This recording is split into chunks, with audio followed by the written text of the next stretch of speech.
We've got Miami football talk ready to go here at Mark Rogers TV, the voice of college football. It's 8:30 Eastern time, and we've got Cam Underwood right front and center from State of the U. You got to join him and the rest of the staff for Miami sports coverage. Football, of course, at the top of the rung. Cam, how you doing tonight? I'm good. I'm good. Just tweeting out the link right there. Boom, boom. You know, social engagement kind of stuff. Well, yeah, just enjoying a nice Thursday evening, so I can't complain. Yeah, as soon as you start talking, I'm going to do the same. When I schedule these back to back to back to back to back to back, that's a little difficult to do. August is going to bring us some early enrollees, meaning that we had the early enrollees, I should say, coming in during the spring. We got to look at them specifically during the spring game. And now we've got more talented freshmen ready to roll here in a few days, first for classes and to get all the checks and dot the I's and cross the T's and so forth. But we're going to get our look here in August. So who are you excited to see? I'm excited to see everybody, honestly. You know, Miami needs the talent that we got in recruiting to hit the field. Even if it's the practice field just for additional depth, and some of these guys are going to play big roles this year. So I'm very interested to see everybody that's coming in. So, yeah, we had a bunch of early enrollees already this year who've hit the field. Guys like Brian Hightower, who had 5 catches for 100 yards and 2 touchdowns in the spring game. Greg Russo, who was pretty much unblockable at defensive end, 6'7" with the almost 7-foot wingspan, those kind of guys. Lorenzo Lingard, 5-star running back, Jaron Williams, quarterback, all that. So we had 10 guys on campus already from January. Lorenzo Lingard, Jaron Williams, DeLon Scaife, Brian Hightower, Gervin Hall, Gilbert Frierson, DJ Ivey, DeCurtis Wiggins, John Campbell, and Gregory Russo. Those are those 10. But now coming up soon is going to be when the other guys who did not enroll early graduate from high school and make their way to matriculate to campus in Coral Gables. The housing opens for summer A session on May the 20th. That's when most of these guys are going to come in. I haven't reached out to guys or seen reports of who exactly is going to be there on May the 20th, but the majority of the guys, the 13 who are not already on campus, should be there about then. There might be a couple of grad transfers, Tito Odenegbu from Illinois and Venzel Bulwer from Tennessee. I'm not sure if they're going to be there for summer A or summer B session, but those guys could be added to this group as well. But some of the guys who are coming in starting in May, 10 days from now, so just a week and a half. Brevin Jordan, the nation's #1 tight end from Bishop Gorman in Las Vegas, Nevada. He's going to come in, and he should start right away from day one. I mean, the talent at tight end was just lacking. It just wasn't there in the spring. So with him and then Will Mallory from Jacksonville Providence High School, a Michigan legacy who decided to take his talents to Coral Gables. And he was he won a medal at the state track and field championships for the state of Florida this last week. And he was faster than some other 2018 and 19 recruits, guys like Khair Elam, that's he's the cousin of a kid, Matt Elam, there it is, who went to Florida, and he's a defensive back in 2019. Everybody's like, oh, Khair Elam's really fast. Well, Will Mallory at 6'6" and like 220 pounds or more than that is faster than him. So, and that was not subjective. That's not, rose-colored or orange and green glasses. They ran on the track next to each other, and Will Mallory was faster. So that's pretty decent. Those guys are coming in. Nesta Silvera, the nation's #2 defensive tackle from American Heritage here in Plantation, Florida. He's going to come in and he has to play. We just need bodies up front. I know that the depth at defensive tackle was proven to be a little bit better than we thought in the spring, but getting a guy of Silvera's stature and ability is really going to be great. Mark Pope from Miami Southridge and for my money, he was one of the best and most explosive wide receivers in the last year's recruiting class. Miami Southridge didn't have a quarterback for 2 years, and when plays needed to be made, he still made plays. And I know that his statistics didn't match up with some other elite wide receiver recruits, but when he went to the U.S. Army All-American game, Mark Pope was uncoverable, and that's with 5-star defensive backs lined up on the other side, and he just, he flambéed them all the time. Other guys who are coming in, Al Blaze Jr., obviously Kane's legacy. Cameron Davis, a great name, by the way, from Miami Carroll City. Cleveland Reed, who's a champion weightlifter, power lifter in the state of Florida from Fort Meade, 6'3", 330-pound offensive lineman. Marquez Ezard from Stockbridge, Georgia. He's a wide receiver in the Anquan Bolden mold, i.e. 6'1", 220 pounds of rock-solid muscle. Patrick Joyner from South Dade. Jordan Miller from Jacksonville, Sandalwood, excuse me, for stuttering. I don't know why that happened, but it did. He's 6'4", 330 pounds of defensive tackle. I know that Jordan Miller, was from Palatka, which is in the middle of nowhere. So that's why nobody knew about him until he transferred to Sandalwood for his senior year. Go back and look at the tape. I think that Jordan Miller is better than his recruiting ranking showed, and that's because he never went to a team camp. He never went to the individual, like the opening rivals camps. He didn't do any of those things, and he played for this really small podunk town. Go watch that film. You're going to see a 4-star kind of kid. I'm not saying he's going to come in and be Ed Oliver, everybody's All-American from day one, but he can play. Nigel Bethel is one of the fastest kids in America, Miami Northwestern. I know he was a state champion recently with Miami Northwestern's legendary track program.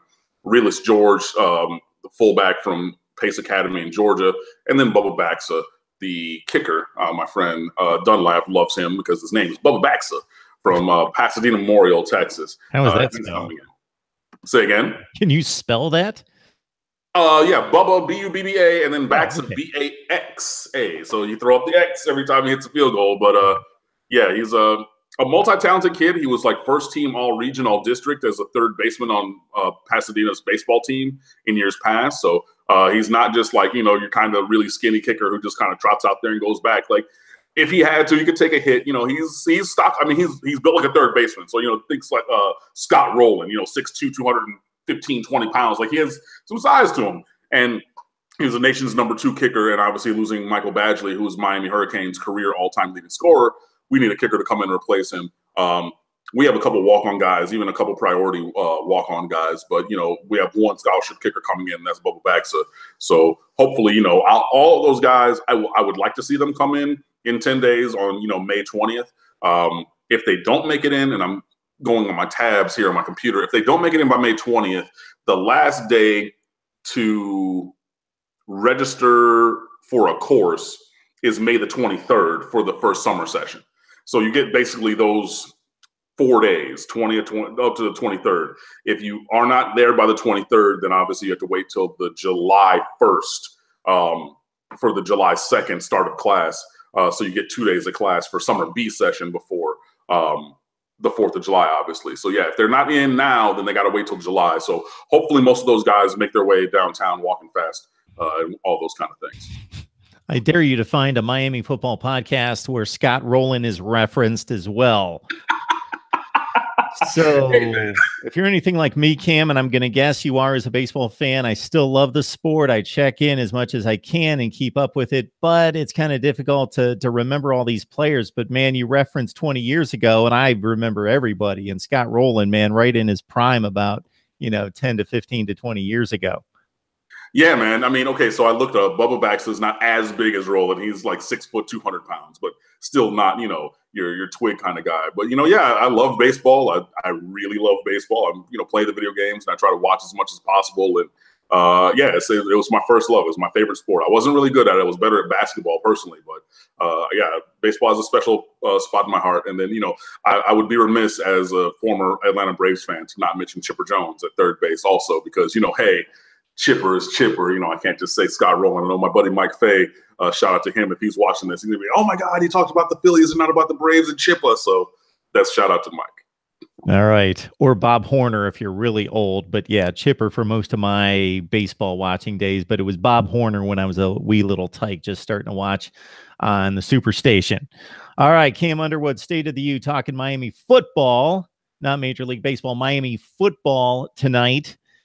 And how about that recruiting ranking? It's number 3 in the ACC, but it's number 7 nationally. Doesn't mean anything. Forget that right now. Let's look at the talent coming to Coral Gables. And it's Avery Huff and it's Michael Tarquin, the most recent coming to town. Do you like what you see? I love what I see in both of those guys. And they play positions of need, and they're big, and that matters. Yeah, so Michael Tarquin, 6'5", 290 pounds, offensive tackle. and he's pretty much a pure offensive tackle, which we don't have many of those on the roster, which we've talked about previously with trying to reshape this offensive line and things like that. So he's from Bellevue, Florida, and it was kind of a circuitous recruiting route for him. Miami was at the top of his recruitment for a while, like leading into last season, and then fell off, and Florida kind of took over, and some other teams rose up while Miami fell back. Excuse me. And then, I guess, Miami kind of went back to the lab and reevaluated his tape and decided that they really liked him. And they really pressed hard for a commitment, and they got that, which is great from a 4-star tackle he's a mean run blocker. He's a good pass blocker, but obviously, you can develop more in that area, especially from the high school to the college level when guys are uniformly bigger and faster and stronger than you face in high school. So getting a guy of Tarquin's talent is really, really impressive and essential for Miami, because you have to build from the lines out. And especially with the dearth of talent that seems to be on the offensive line, especially getting a player of his caliber is massive. And that's a great job by Stacey Searles to do that. Also, replacing Brandon Cunningham, the kid who decommitted and flipped to Mississippi State, who's from Ocean Springs, Mississippi, and wanted to be closer to home. So replacing a tackle with another tackle, and especially one from the state and one of Tarquin's caliber, all of those things are positive in my estimation. For Avery Huff, he's just mean. He's 6'4", about 200, 205 pounds at linebacker. Obviously have the frame to grow a little bit as he, continues to develop, and he's transferred from MacArthur High School to the powerhouse known as St. Thomas Aquinas. So, getting their nutrition and weightlifting program and things like that, obviously their coaching refined some of the skills. But if you watch those huddle highlights, he's a heat-seeking missile, man. I mean, he's just all over the place. And it's great to have a player of his caliber also coming in.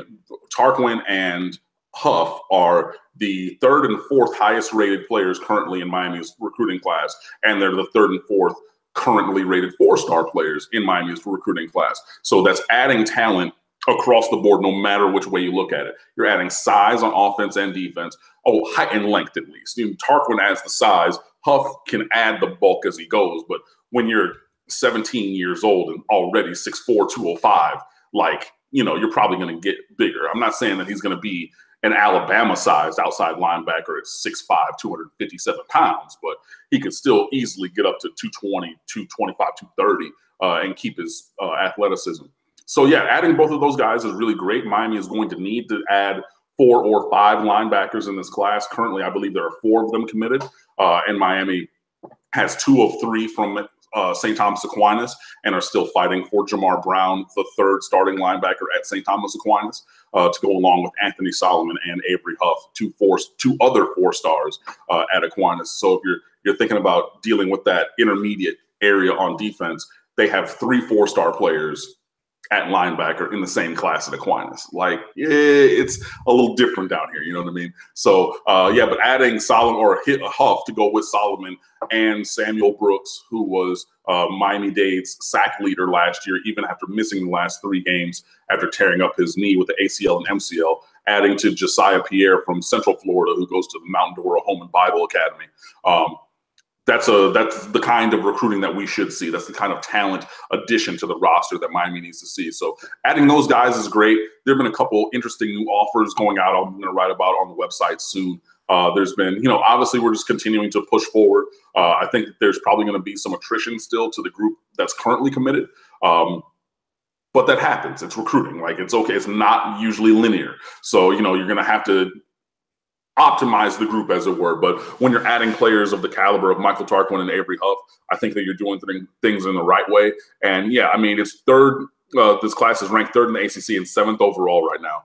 And if we stay in that range or even elevate, depending on the kind of big bodies again on the offensive and defensive lines that we get, I think that Miami is going to be in a good spot. But in addition to elite skill position recruiting, I really want to see the line recruiting on offense and defense really improve this year, and hopefully we'll see that come to pass.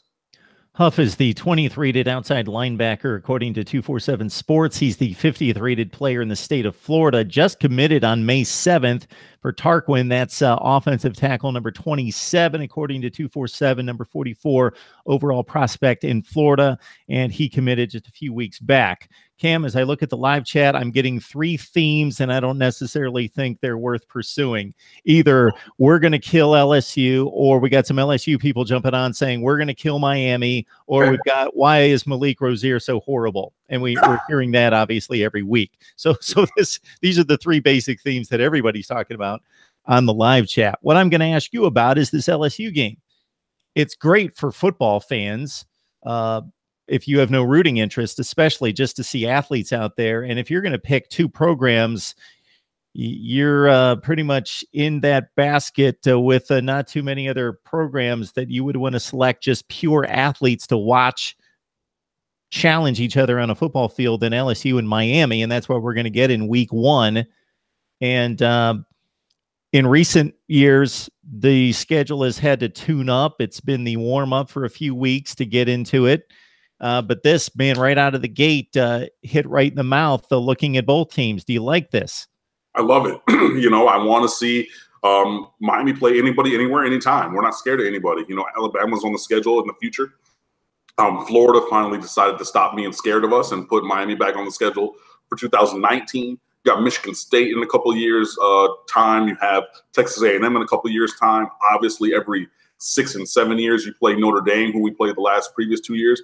I'm all for marquee out of conference games. And I think that it's great. I think that, Miami is a national brand. We are one of not the long tenured blue bloods like the University of Michigan or Notre Dame, who's been playing since 1883.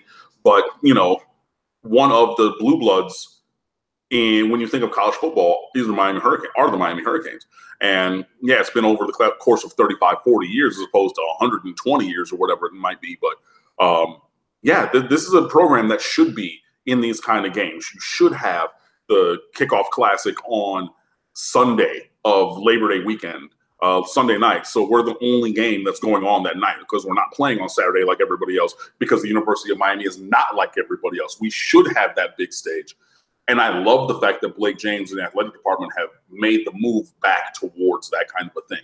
So having this, it's a de facto home game for LSU because it's in Arlington, Texas. And, obviously it's way closer to Baton Rouge or New Orleans or wherever you're, Houston, where a lot of LSU alums and people are from. I know that as I'm going to the game, so I can speak about this concretely. I know that we Miami fans are going to be outnumbered greatly there. But I'm great with that. I'm fine. Like, let's be jerks. You don't have to like me. Like, you can be loud. I know that they're going to want the band to play Neck. If you've never heard it, look up LSU Tiger Band playing the song Neck. It's a legendary thing. Look up the story behind it. That's all I'm going to say. And I know that they're going to want to do that kind of thing, and it's fine. But this is a game that Miami should play in. This is a game that Miami should win because I think that Miami is a better team right now than LSU. LSU might be in the market for a transfer quarterback from Ohio State, Joe Burrows, who's just leaving there, who was a highly rated guy 3-4 years ago. He'd be a grad transfer with 2 years left because they are looking for a quarterback because LSU has been like where quarterbacks go to die for years. I mean, it's just been no talent there has been very bad. So they're obviously looking at Burrows to come in and play. If he chooses not to go to LSU, then he has some other options, and they have other options as well. Even with that being said, I like the way that Miami lines up against them. I like the potential that we have. I like our skill guys against theirs on offense. I like our defense.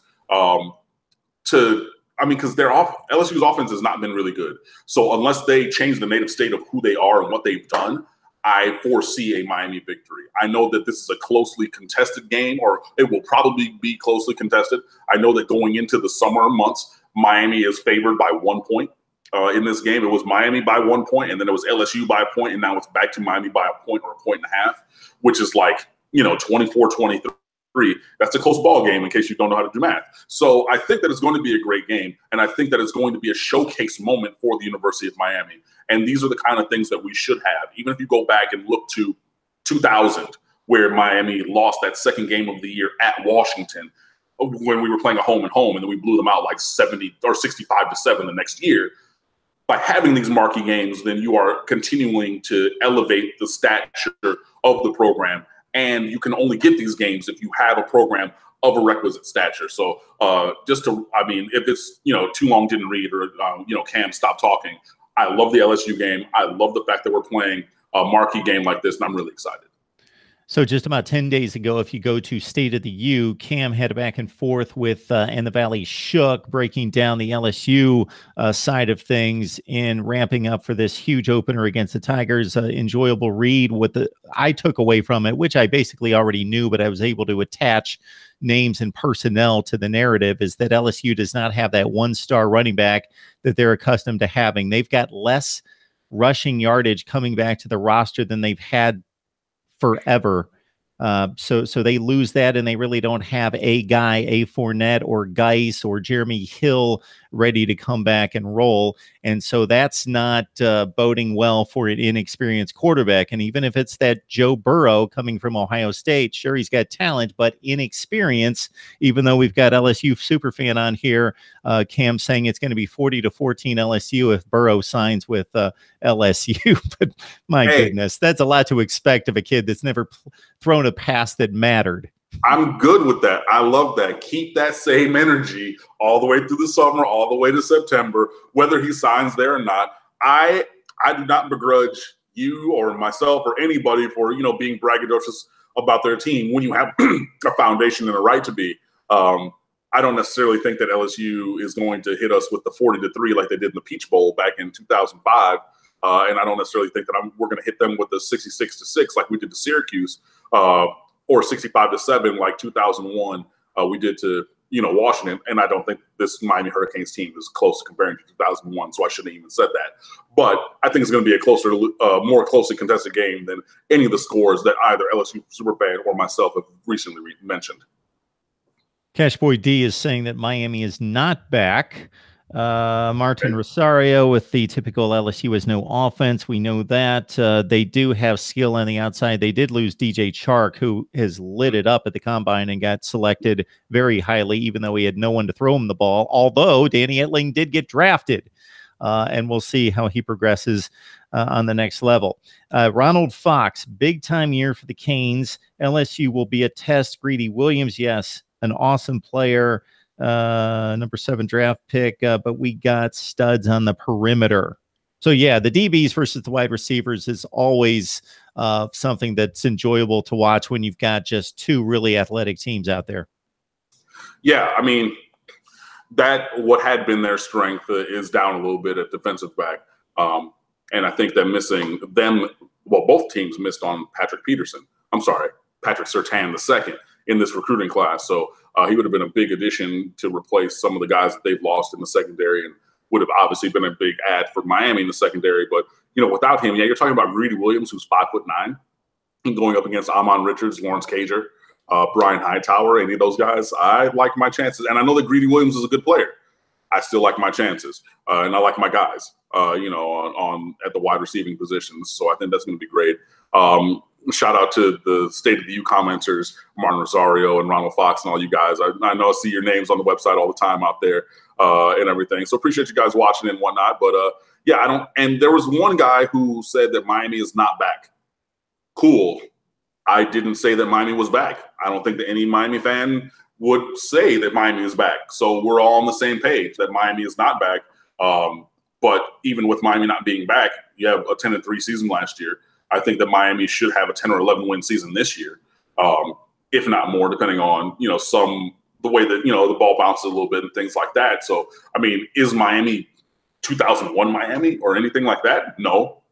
And let me say that again. Miami is not back to that. And Mark and I, we've talked about this before, and I've said this on this very channel. Back for Miami means a national championship. So I agree with you. Miami is not back, but Miami can still beat and will beat LSU. So, thanks for that, I guess. If that makes you feel good, whatever, but we're going to win. So, well, based on what I would consider to be back, you said national championship. To get to that point, I think there's 5 or 6 programs in the country right now that most college football fans, if they were to predict a national champion for this year, would name one of those 5 or 6. based on what Miami did last year, if they fix the quarterback position and based on what we've seen on the recruiting trail, it lends itself to this happening very soon. The trajectory is where it needs to be, and the 10 wins plus fixing the quarterback plus just recruiting at the level that they have for the last year and a half to 2 years, that seems to add up to get them to Clemson, Ohio State, Alabama, etc. Yeah, I think that all those things that you said matter, and I think that that is fair. There's still work to be done, and yeah, there's just still work to be done. But if we circle back to the previous question, I think that starting the season with an LSU game is a thing that can put Miami on the radar again. You know what I mean? Like that Notre Dame win last year was our major non-conference game, and that dominant victory was a thing where people were talking about Miami. Oh, hey, okay, cool. We're going to bump Miami up higher in the rankings because Notre Dame came in like ranked 8th and then they got destroyed by 6 touchdowns and, things like that. So, but that was in like the end of October, going almost into November. You have this game against LSU. That's week 1 on that Sunday night, like I said, and there's nobody else playing college football but us versus them. So if you go out and you get a win, even if it's tightly contested, then you figured out a way to win a tight game. If you come from behind, same kind of a thing. If you have a lead and they whittle it away, then you still show the mettle of a champion. If you blow them out, then okay, you assert dominance. If you lose a blowout game, then obviously it's bad. But no matter what the narrative is and what you take away from that, as long as you win that game in Miami, then it puts you in a spot where you can say, as long as LSU doesn't have a Florida type season where they go 4-8 or something like that, you can always harken back to that game and say, hey, we beat this really good team with really great athletes across the board. And we beat them. And remember, you saw that on that Sunday night when every eye in America that's watching college football is watching our game. So this kind of a thing, this kind of a game is really big for Miami. And we cannot half step. We cannot start slow. We cannot think, okay, we're going to make it up later. We got to come out. We got to punch them in the mouth. We got to get this win. And hopefully that'll set the tone for the season moving forward, because the schedule sets up very favorably for Miami to be a top contending team. I won't cap what that could be, and I won't argue what that means because everybody can define that differently. But as long as you start with a win against LSU, Miami can be a top contending team, and hopefully that's what happens. Cam Underwood joining us from State of the U. You got to check out his site there with the rest of the staff covering Miami baseball currently. But of course, there's always football talk with recruiting and getting us set up for August camp. Please subscribe to my YouTube channel where I bring in the likes of Cam and other media contributors who are just outstanding in bringing us the best in college football coverage. All right. 786 Canes has asked this 3 times, so I will honor the persistence. Let's go. I love it. Perry, why can't he learn the offense? I'm not saying, who's to say that he's not learning the offense? Everybody just learns at a different rate, and if he's trying to fit in, he's trying to, obviously Malik Rozier has been here for longer, so he knows the system a little bit better. But I don't think that the hyperbolic extreme of he can't learn the offense is what it is. Maybe there's consistency, and that's a thing that needs to be. Obviously, your playmaking ability, when you stop thinking so much and you know the system and let your and are able to let your athleticism shine. A kid like N'Kosi Perry, you'll see the kind of playmaking ability that we saw in high school. So I don't necessarily think that he can't learn it, but every player is not day one true freshman, All-American, Heisman Trophy guy. Like, people progress at different rates. And I think that N'Kosi obviously did not play last year. He redshirted. So his progression has been a little bit slower than some people, myself included, would have liked to see. But I think that he's working very hard. You talk to people around the program, you read all the reports and things, that he is developing. It does just take time. And every situation is different at every school with every player. So I know that we have this instant gratification society where you want somebody to come in like Amon Richards did as a freshman and set records for the University of Miami and all those kind of things. I know everybody wants that, and nobody more than me, because I can't stand watching Malik Rozier at quarterback. And I've said that, and it's not a surprise to you. But it just takes time, So maybe N'Kosi Perry gets some reps this year. You know, he sets himself up for an interesting quarterback battle going into 2019, because I think that there's going to be a battle next year regardless, as Malik Rozier leaves the roster. But I'm not going to go to the terminal end and say he can't or anything. It's taken time for him to develop, to learn the system, to adapt from high school to college. But if you look around America, that happens for a lot of kids. So I would say just maybe temper your expectations. And maybe I'm guilty of this by, you know, obviously last year comparing N'Kosi Perry to Marcus Mariota. Maybe I fed the beast a little bit and I raised your expectations. And if I did that, and I probably did, then that's on me. But obviously things change. Obviously he's taking a little bit longer to really find his grounding in this program and with this system. So just give him a little bit of time, because the kid's only 19 years old. So I'm not going to write him off now. If you love college football, Mark Rogers TV, the voice of college football, you got to hear analysis from me from time to time, but also from the best contributors across the nation, like Cam Underwood from State of the U. And if you love the Canes, which I'm sure most of you do, except for the ones that came on to trash talk a little bit, join Cam on State of the U and the rest of the crew there for the best in Miami football coverage. Cam, we could do it on and on endlessly. We got Jordan K, Arizona State, House of Sparky, SB Nation site as well, jumping on here quickly. So appreciate you jumping on board. Yeah, no problem. You know, obviously we're over at State of the U. We cover all kinds of Miami stuff. We have a bunch of great content packages coming up through the summer. So, you know, I'm around, and I'm going to get something on this wall behind me eventually, I promise. But, you know, thanks for watching or listening if you're on the podcast. We'll see you guys soon.